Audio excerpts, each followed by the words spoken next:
Hello बच्चों, आइए प्रश्न को पढ़ते हैं। प्रश्न यह है, गणितीय आगमन के सिद्धांत से सिद्ध कीजिए कि cos थीटा प्लस आई साइन थीटा की संपूर्ण घात n बराबर cos n थीटा प्लस आई साइन n थीटा।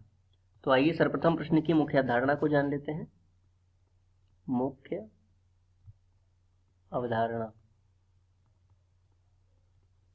देखिए, यदि हमें कोई कथन दे रखा है, मान लिया कि वह कथन Pn से प्रदर्शित हो रहा है, तो गणितीय आगमन सिद्धांत कहता है कि सर्वप्रथम वह n बराबर एक के लिए सत्य है, या फिर हम यह कह सकते हैं कि P1, क्योंकि n का मान 1 रख दिया तो P1 सत्य हो। ठीक है, P1 इसको इस तरह से लिख सकते हैं, P1 सत्य होना चाहिए। दूसरा, यदि n बराबर k के लिए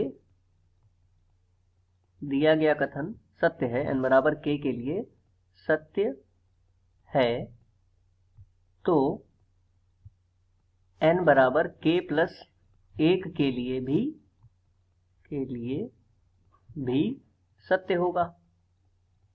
और यदि ऐसा है तो Pn सभी n के लिए सत्य होगा।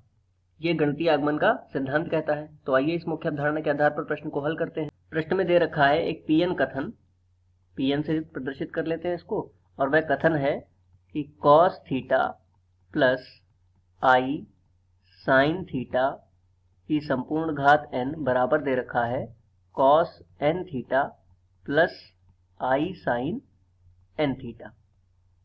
तो मुख्य अवधारणा में दिए गए अब गणितीय आगमन के सिद्धांत के आधार पर सर्वप्रथम हम देखेंगे कि n बराबर 1 के लिए यह कथन सत्य है या नहीं।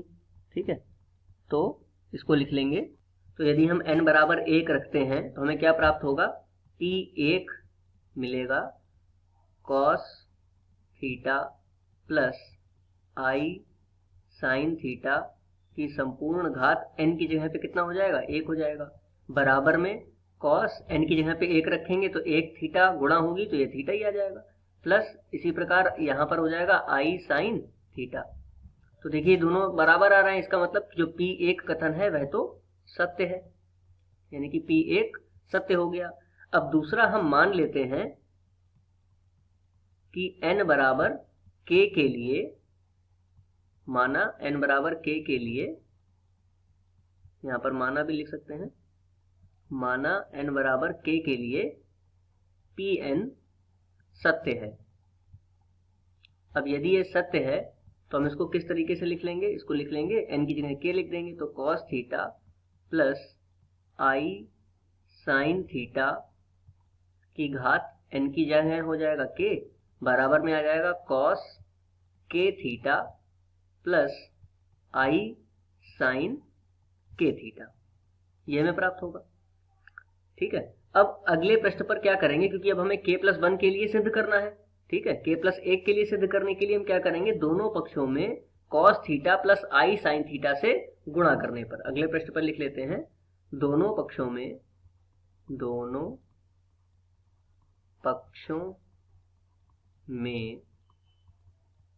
cos थीटा प्लस आई साइन थीटा से गुणा करने पर।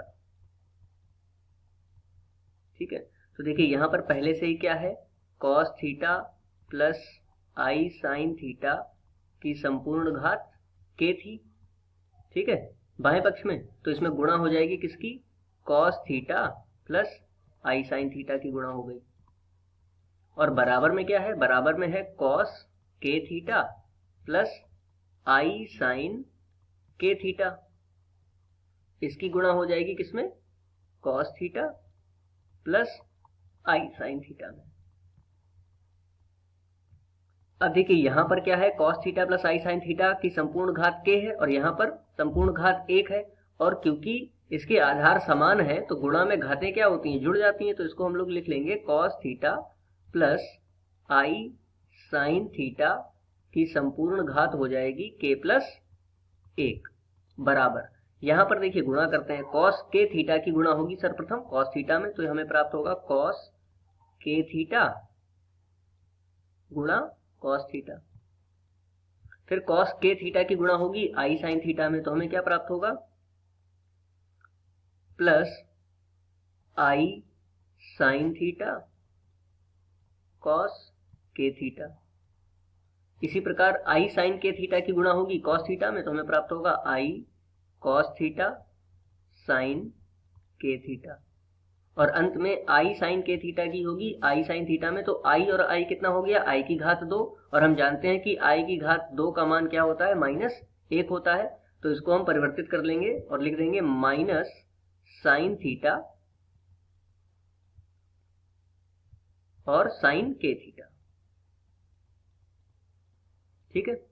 अब देखिए कॉस थीटा प्लस आई साइन थीटा की संपूर्ण घात यदि k प्लस 1 है, तो हम इसको कथन लिख सकते हैं p k प्लस 1 करके, क्योंकि देखिए प्रारंभ में जो pn कथन था वह किसके लिए था, कॉस थीटा प्लस आई साइन थीटा की घात n के लिए था। अब यहाँ पर घात अगर k प्लस 1 आ गई है तो ये कथन क्या हो जाएगा, p k प्लस 1 हो जाएगा। और आगे इसको हल कर लेते हैं। देखिए बराबर में कितना होगा, यदि हम कॉस के थीटा कॉस थीटा और माइनस साइन थीटा साइन के थीटा को सूत्र के रूप में लिखें, तो cos A cos B minus sign A sine B, ये किसका सूत्र होता है, कॉस ए प्लस बी का होता है। ठीक है, तो जहां पर आ जाएगा के थीटा ए प्लस बी की जगह पे थीटा।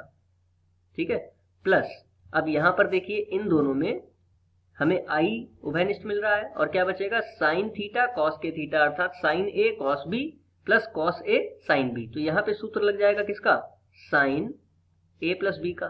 तो इसको हम लोग लिख सकते हैं साइन ए की जगह पे के थीटा प्लस बी की जगह पे थीटा, इस प्रकार से इसको लिख सकते हैं। ठीक है, अब देखिए यहाँ पर इन दोनों में पुनः थीटा हमें उभयनिष्ठ मिल रहा है, तो इसको इस तरह से लिख सकते हैं कॉस के प्लस 1 और थीटा प्लस आई। इसी प्रकार से यहाँ पर भी लिख सकते हैं साइन के प्लस 1 और थीटा। अब देखिए ये किसके लिए आ गया, पी के प्लस 1 के लिए आ गया, अर्थात पी के प्लस 1 के लिए भी यह कथन क्या हो गया, सत्य हो गया। ठीक है, क्योंकि हम लेकर के चले थे कि n बराबर k के लिए सत्य है, और हमने सिद्ध कर लिया है कि k प्लस 1 के लिए भी सत्य है। तो मुख्य अवधारणा के आधार पर गणितीय आगमन के सिद्धांत से हमने यह सिद्ध कर लिया है। आशा करते हैं आपको समझ में आया होगा। धन्यवाद।